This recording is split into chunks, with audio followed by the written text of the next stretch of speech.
আশা করি আপনারা সবাই ভালো আছেন, সুস্থ আছেন। আজকে আবারও চলে এসেছি একটা নতুন মুভি নিয়ে আপনাদের সাথে মুভিটার রিভিউ শেয়ার করার জন্য। মুভির নাম হলো সিকান্দার। সিকান্দার 2025 সালে মুক্তিপ্রাপ্ত একটি ভারতীয় হিন্দি ভাষার অ্যাকশন ড্রামা চলচ্চিত্র, যা আর মুরুগাদোস পরিচালিত এবং সাজিদ নাদিয়াদওয়ালা প্রযোজিত। ছবিটিতে সালমান খানের সাথে প্রধান চরিত্রে অভিনয় করেছেন রশ্মিকা মান্দান্না, সত্যরাজ, কাজল আগরওয়াল, শর্মন যোশী, প্রতীক বাব্বর, কিশোর, যতীন সারনা এবং সঞ্জয় কাপুর। ছবিতে রাজকোটের রাজা সঞ্জয় সিকান্দার রাজকোট তার ছেলেকে হত্যা করার পর মন্ত্রী রাকেশ প্রধানের লক্ষ্যবস্তুতে পরিণত হন।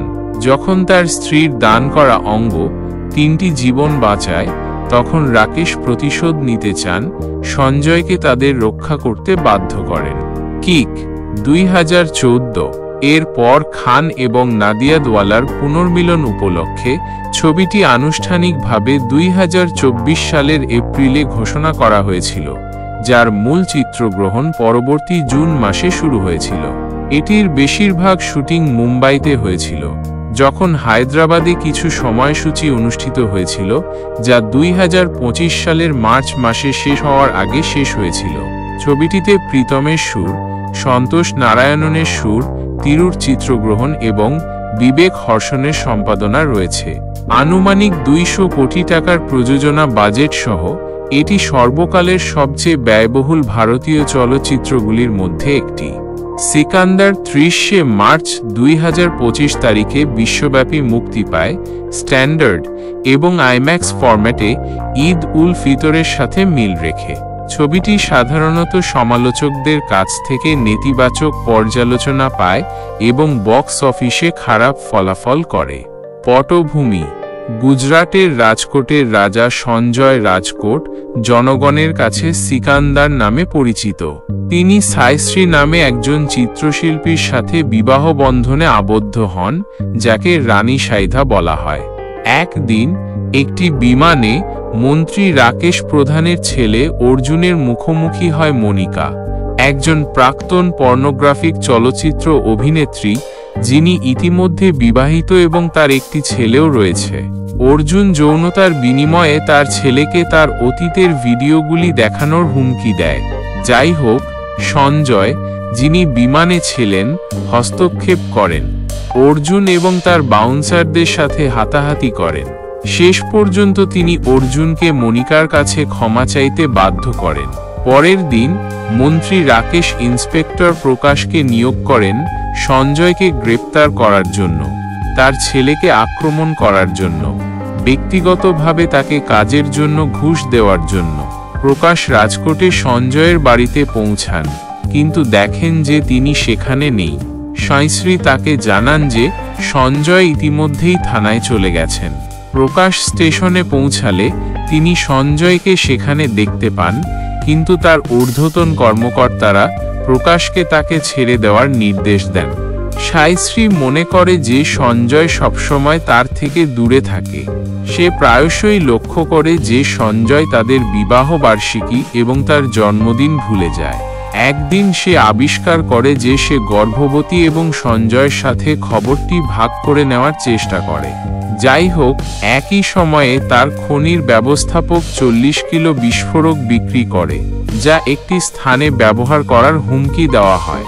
এটি সঞ্জয়কে আক্রমণ থামাতে সেখানে ছুটে যেতে বাধ্য করে। তার অজান্তেই সাইশ্রী তাকে অনুসরণ করে ঘটনাস্থলে যায়, যেখানে সে একটি বোমা বিস্ফোরণে ধরা পড়ে এবং গুরুতর আহত হয়। তাকে দ্রুত হাসপাতালে নিয়ে যাওয়া হয়, কিন্তু সঞ্জয়কে তার গর্ভাবস্থার কথা বলার আগেই তার আঘাতের কারণে মারা যায়।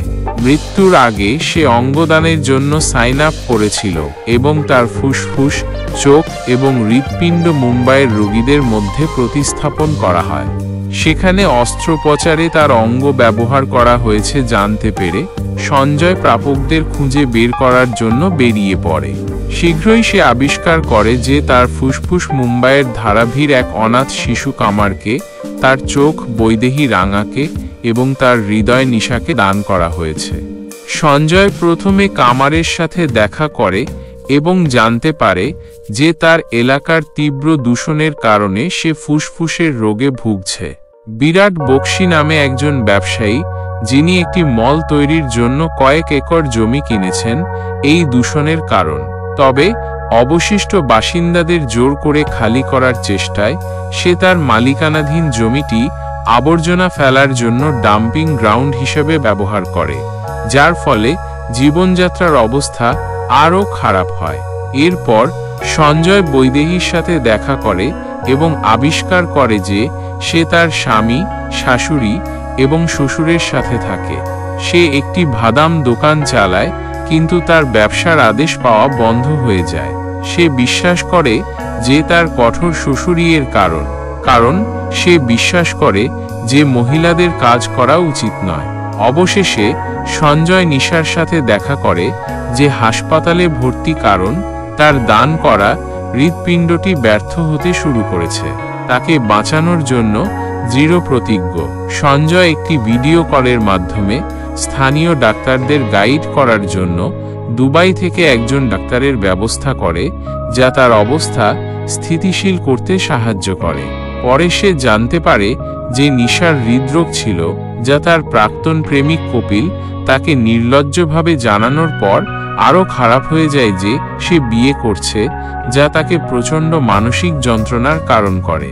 ফলকুনুমা প্রাসাদে চিত্রগ্রহণ করা হয়। কাওয়ালি এবং হোলি স্টাইলের দুটি গানও চিত্রগ্রহণ করা হয় বলে জানা গেছে।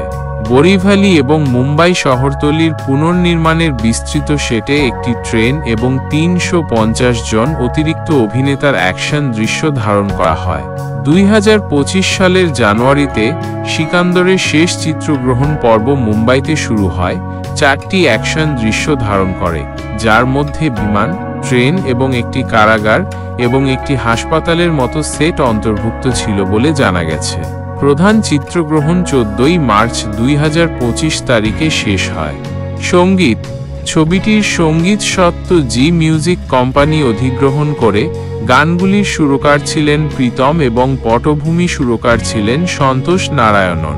প্রথম একক জোহরা জাবিন ৪ঠা মার্চ ২০২৫ সালে মুক্তি পায়।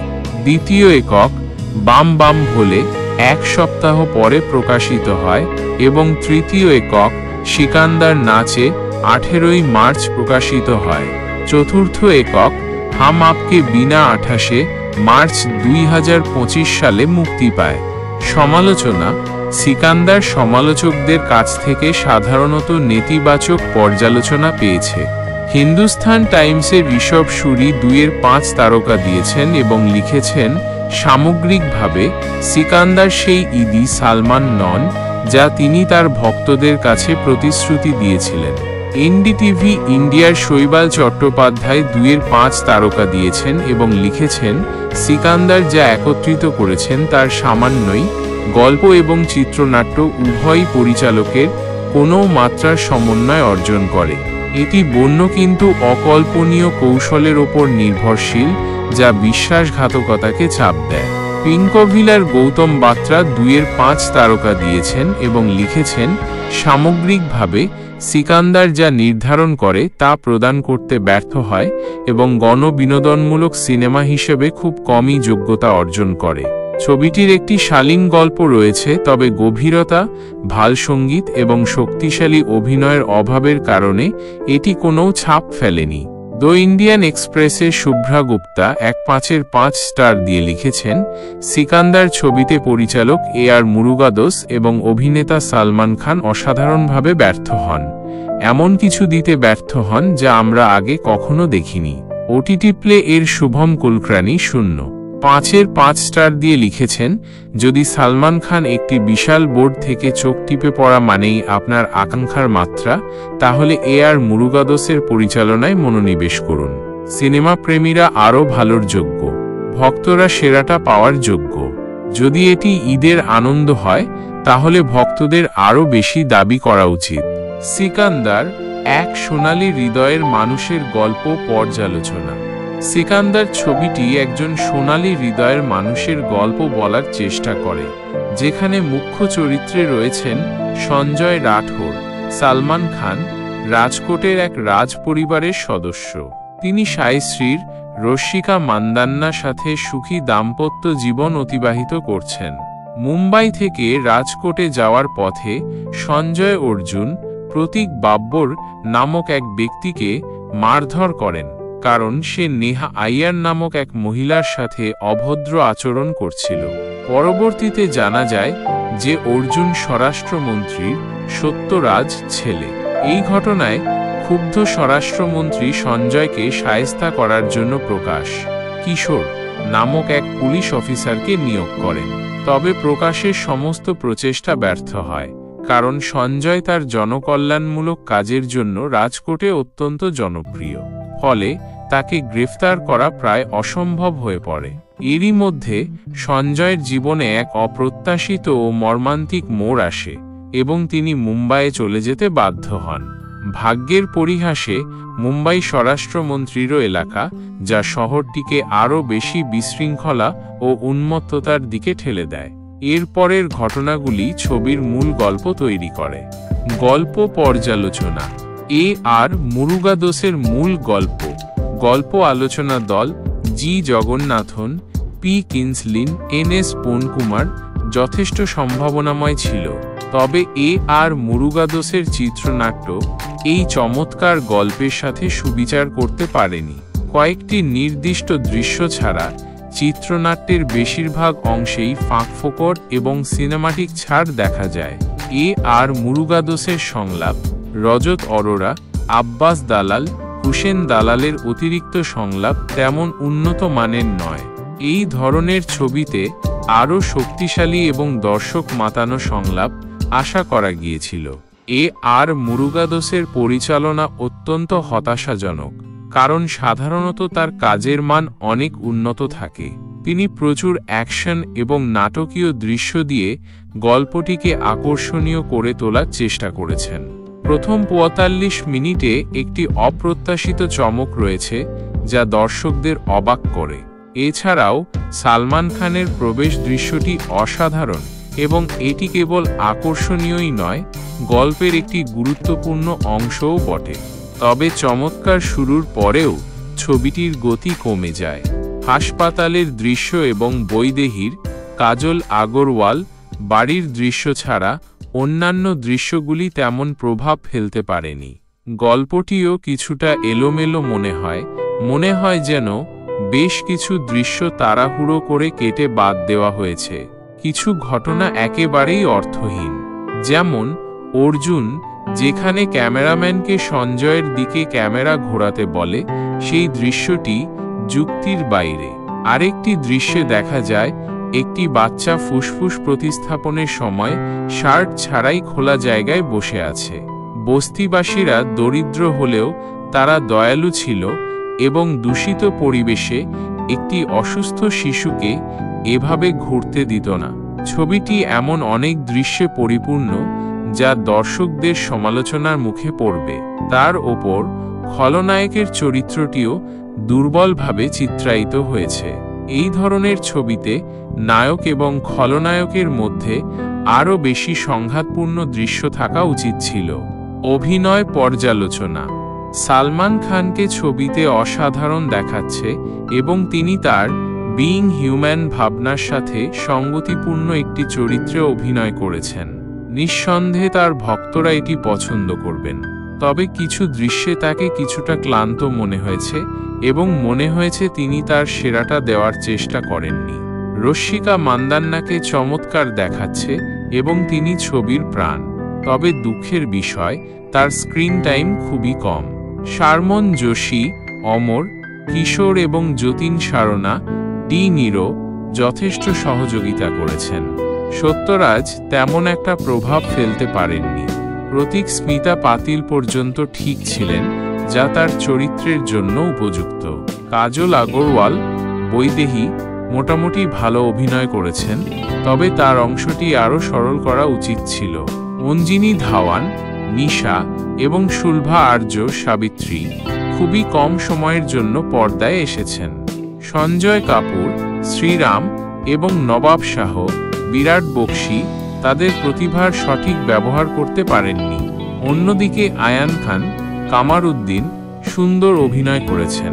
নেহা আয়ার, ধন্যা বালকৃষ্ণ সিকান্দার দলের মহিলা কর্মী, বিশাল বশিষ্ঠ বৈদেহীর স্বামী, বিজয়ন্ত কোহলি, সুদর্শন এবং রাজেশ জাভেরি শেষাদ্রি বৈদেহীর শ্বশুর তাদের চরিত্রে সুবিচার করেছেন। সঙ্গীত এবং অন্যান্য কারিগরি দিক। প্রীতমের সঙ্গীত কিছুটা মিশ্র প্রতিক্রিয়া সৃষ্টি করে। জোহরা জাবিন গানটি নিঃসন্দেহে সেরা, যা শ্রুতিমধুর এবং দর্শকদের আনন্দ দেবে। শিরোনামের গানটি মোটামুটি ভালো। সিকান্দার নাচে বাম বাম ভোলে, হাম আপকে এবং তাইখানে মেয়ে তেমন একটা মুগ্ধ করতে পারেনি। সন্তোষ নারায়ণের ব্যাকগ্রাউন্ড স্কোর অনেক ভালো এবং রোমাঞ্চকর। এস থিরুনাভুকারাসুরের সিনেমাটোগ্রাফি কার্যকরী। রেড চিলিজ .vfx এর ভিএফএক্স তুলনামূলকভাবে দুর্বল। কেভিন কুমারের অ্যাকশন দৃশ্যগুলি অসাধারণ। তাকে একজন নবাগত অভিনেতা হিসেবে বিবেচনা করা কঠিন। অমিত রায় এবং সুব্রত চক্রবর্তীর প্রযোজনা নকশা বেশ জটিল। সালমান খানের জন্য আলভিরা খান অগ্নিহোত্রীর পোশাক বেশ স্টাইলিশ। রশ্মিকা মান্দান্নার জন্য মেগান কনসেসিওর পোশাক গ্ল্যামারাস, তবে তার প্রবেশ দৃশ্যের পোশাকটি কিছুটা অদ্ভুত। বাকি অভিনেতাদের জন্য পুনিত জৈনের পোশাক কার্যকরী। বিবেক হর্ষণের সম্পাদনা তেমন ভালো নয়। সারসংক্ষেপ, সব মিলিয়ে সিকান্দার একটি শক্তিশালী সামাজিক বার্তা দেওয়ার চেষ্টা করে এবং সালমান খানকে এমন একটি চরিত্রে উপস্থাপন করে যা তার ভক্তদের মধ্যে সাড়া ফেলবে। তবে দুর্বল চিত্রনাট্য এবং অসামঞ্জস্যপূর্ণ পরিচালনার কারণে এর প্রভাব কিছুটা কমে গেছে। বক্স অফিসে ছবিটি প্রাথমিকভাবে ঈদের ছুটি এবং অন্য কোনো বড় ছবির মুক্তি না থাকার কারণে সুবিধা পাবে, তবে দীর্ঘমেয়াদে দর্শকদের ধরে রাখা একটি কঠিন চ্যালেঞ্জ হবে। সিকান্দার 2009। পরিচালনা পীযূষ ঝা। অভিনয় মাধবন, বিক্রম সিং, সঞ্জয় সুরি, রাজেশ মেনন, পারজান দস্তুর, সিকান্দার রাজা খান, আরতি ছাবরিয়া রিমা। কাহিনী, সিনেমাটি শুরু হয় কাশ্মীর উপত্যকায়। সিকান্দার রাজা খান 14 বছর বয়সী একটি ছেলে, তার স্কুলের ফুটবল টিমের একজন উৎসাহী খেলোয়াড়। ফুটবলের প্রতি তার অগাধ ভালোবাসা এবং সে একজন ভালো স্ট্রাইকার হওয়ার স্বপ্ন দেখে। তার জীবনের একমাত্র চাওয়া হল তার স্কুলের ফুটবল দলের হয়ে একটি গুরুত্বপূর্ণ ম্যাচ জেতা। সিকান্দার তার বাবা মায়ের সাথে একটি শান্ত ও সাধারণ জীবনযাপন করে। তার বাবা একজন স্কুল শিক্ষক এবং মা একজন গৃহিণী। তাদের জীবনযাত্রা খুবই সাদামাটা এবং তারা তাদের ছেলেকে খুব ভালোবাসে। সিকান্দারও তার বাবা মায়ের প্রতি গভীর শ্রদ্ধাশীল। একদিন স্কুলের পথে যাওয়ার সময় সিকান্দার একটি পরিত্যক্ত রাস্তায় একটি পিস্তল খুঁজে পায়। প্রথমে সে ভয় পায়, কিন্তু ধীরে ধীরে কৌতূহল তাকে গ্রাস করে। সে পিস্তলটি লুকিয়ে রাখে এবং মাঝে মাঝে নির্জন স্থানে গিয়ে সেটি দেখে। বন্দুকটির ঠান্ডা ধাতব স্পর্শ এবং এর ক্ষমতা তাকে এক অদ্ভুত আকর্ষণ করে। এই ঘটনার পর থেকে সিকান্দারের আচরণে ধীরে ধীরে পরিবর্তন আসতে শুরু করে। সে আগের মতো স্বাভাবিক থাকে না। তার মনে একটা চাপা উত্তেজনা কাজ করে এবং সে ক্রমশ নিজের মধ্যে গুটিয়ে যেতে থাকে। ফুটবলের প্রতি তার আগ্রহও কিছুটা কমতে থাকে, কারণ তার মনের মধ্যে এখন বন্দুকটি একটি গুরুত্বপূর্ণ স্থান দখল করে নিয়েছে। অন্যদিকে কাশ্মীরের রাজনৈতিক পরিস্থিতি তখন খুবই উত্তপ্ত। বিচ্ছিন্নতাবাদী কার্যকলাপ এবং সন্ত্রাসবাদ সেখানকার সাধারণ মানুষের জীবনকে দুর্বিষহ করে তুলেছে। ভারতীয় সেনাবাহিনী এবং স্থানীয় পুলিশের মধ্যে প্রায়ই সংঘর্ষের ঘটনা ঘটে। সাধারণ মানুষ ভয়ের মধ্যে দিন কাটায় এবং তাদের ভবিষ্যৎ অনিশ্চিত হয়ে পড়ে। স্কুলে সিকান্দারের বন্ধু বান্ধবরা তার পরিবর্তন লক্ষ্য করে। তারা বুঝতে পারে যে কিছু একটা হয়েছে, কিন্তু সিকান্দার তাদের সাথে কিছুই খুলে বলে না। সে এক আনমনে বন্দুকটি নিয়ে ভাবে। একদিন সিকান্দার স্কুলের একটি অনুষ্ঠানে যোগ দিতে যায়। সেখানে সে বিক্রম সিং নামে একজন সেনা অফিসারের সাথে পরিচিত হয়। বিক্রম সিং একজন সাহসী এবং দেশপ্রেমিক অফিসার। তিনি কাশ্মীরে শান্তি প্রতিষ্ঠার জন্য অক্লান্ত পরিশ্রম করে চলেছেন। সিকান্দার বিক্রম সিং এর ব্যক্তিত্ব এবং তার দেশপ্রেমের আদর্শে মুগ্ধ হয়। বিক্রম সিং সিকান্দারের সাথে বন্ধুত্বপূর্ণ সম্পর্ক গড়ে তোলে। তিনি সিকান্দারের ফুটবলের প্রতি আগ্রহের কথা জানতে পারেন এবং তাকে উৎসাহিত করেন। বিক্রম সিং সিকান্দারকে বলেন যে খেলাধুলা যুবকদের সঠিক পথে চালিত করতে এবং তাদের মধ্যে শৃঙ্খলা ও টিম ওয়ার্কের ভাবনা জাগাতে সহায়ক। কিছুদিন পর সিকান্দার রাজেশ মেনন নামে একজন সাংবাদিকের সাথে পরিচিত হয়। রাজেশ মেনন কাশ্মীরের রাজনৈতিক পরিস্থিতি এবং সন্ত্রাসবাদ নিয়ে অনুসন্ধানী প্রতিবেদন তৈরি করেন। তিনি সত্যের সন্ধানে নির্ভীকভাবে কাজ করেন এবং সমাজের অন্ধকার দিকগুলো তুলে ধরেন। রাজেশ মেনন সিকান্দারের সাথে কথা বলেন এবং তার জীবনের নানা দিক সম্পর্কে জানতে চান। সিকান্দার প্রথমে কিছুটা দ্বিধা বোধ করলেও ধীরে ধীরে রাজেশ মেননের সাথে তার ভালো সম্পর্ক তৈরি হয়। রাজেশ মেনন বুঝতে পারেন যে সিকান্দারের মনে কোনো গভীর ক্ষত রয়েছে। একদিন সিকান্দার রাজেশ মেননকে সেই পিস্তলটির কথা জানায়। সে বলে যে কিভাবে সে রাস্তায় এটি খুঁজে পেয়েছিল এবং তারপর থেকে তার জীবনে কি পরিবর্তন এসেছে। রাজেশ মেনন বিষয়টি গুরুত্বের সাথে নেন এবং সিকান্দারকে পরামর্শ দেন যে তার এই বিষয়ে কারো সাথে কথা বলা উচিত। রাজেশ মেনন সিকান্দারকে বিক্রম সিং এর সাথে দেখা করার পরামর্শ দেন। তিনি বলেন যে বিক্রম সিং একজন দায়িত্বশীল ব্যক্তি এবং তিনি সিকান্দারকে সঠিক পথ দেখাতে পারবেন। সিকান্দার রাজেশ মেননের কথা মতো বিক্রম সিং এর সাথে দেখা করে এবং তাকে পিস্তলটির কথা জানায়। বিক্রম সিং মনোযোগ দিয়ে সিকান্দারের কথা শোনেন এবং বুঝতে পারেন যে ছেলেটি একটি কঠিন পরিস্থিতির মধ্যে দিয়ে যাচ্ছে। বিক্রম সিং সিকান্দারকে বলেন যে বন্দুক একটি বিপজ্জনক জিনিস এবং এর ভুল ব্যবহার মারাত্মক পরিণতি ডেকে আনতে পারে।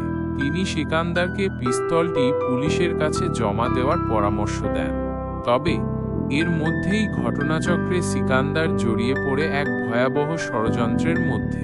সে জানতে পারে যে কাশ্মীরের কিছু প্রভাবশালী মহল সন্ত্রাসবাদী কার্যকলাপের সাথে যুক্ত রয়েছে এবং তারা সাধারণ মানুষকে ব্যবহার করে নিজেদের স্বার্থ সিদ্ধি করছে। সিকান্দার ঘটনাক্রমে এমন কিছু তথ্য জেনে ফেলে যা সেই ষড়যন্ত্রকারীদের মুখোশ খুলে দিতে পারে, ফলে তার জীবন বিপন্ন হয়ে পড়ে। ষড়যন্ত্রকারীরা তাকে হুমকি দিতে শুরু করে এবং তাকে চুপ করানোর চেষ্টা করে।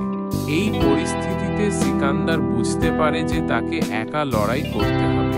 তার কাছে দুটি পথ খোলা থাকে, হয় সে ভয়ে গুটিয়ে যাবে, না হয় সাহসের সাথে সত্যের পক্ষে দাঁড়াবে। সিকান্দার দ্বিতীয় পথটি বেছে নেয়। সে সিদ্ধান্ত নেয় যে সে সেই ষড়যন্ত্রকারীদের মুখোশ খুলে দেবে এবং কাশ্মীরে শান্তি প্রতিষ্ঠার জন্য যা কিছু করার প্রয়োজন সে করবে। এই কঠিন পথে রাজেশ মেনন এবং বিক্রম সিং সিকান্দারের পাশে এসে দাঁড়ান। রাজেশ মেনন তার সাংবাদিকতার মাধ্যমে সেই ষড়যন্ত্রের কথা জনসমক্ষে তুলে ধরার চেষ্টা করেন এবং বিক্রম সিং তার সামরিক শক্তি ব্যবহার করে ষড়যন্ত্রকারীদের মোকাবিলা করার পরিকল্পনা করেন। সিকান্দারও নিজের মতো করে সেই ষড়যন্ত্রের বিরুদ্ধে লড়াই শুরু করে। তার কাছে থাকা পিস্তলটি এখন আর শুধু একটি খেলনা নয়, বরং আত্মরক্ষার একটি হাতিয়ার। এরপর সিনেমায় একের পর এক উত্তেজনাপূর্ণ ঘটনা ঘটতে থাকে। সিকান্দার, রাজেশ মেনন এবং বিক্রম সিং বিভিন্ন বাধা বিপত্তি অতিক্রম করে সেই ষড়যন্ত্রের মূল হোতাদের খুঁজে বের করার চেষ্টা করে। তাদের পথে অনেক বিপদ আসে, এমনকি তাদের জীবনও ঝুঁকির মুখে পড়ে। সিকান্দার ধীরে ধীরে একজন সাধারণ ছেলে থেকে একজন সাহসী যোদ্ধায় পরিণত হয়। তার মনে থাকা ভয় দূর হয়ে যায় এবং তার মধ্যে দৃঢ় সংকল্প জন্মায়। সে বুঝতে পারে যে অন্যায়ের বিরুদ্ধে রুখে দাঁড়ানোই জীবনের আসল শিক্ষা। চলচ্চিত্রের ক্লাইম্যাক্সে একটি চূড়ান্ত সংঘর্ষের দৃশ্য দেখানো হয়।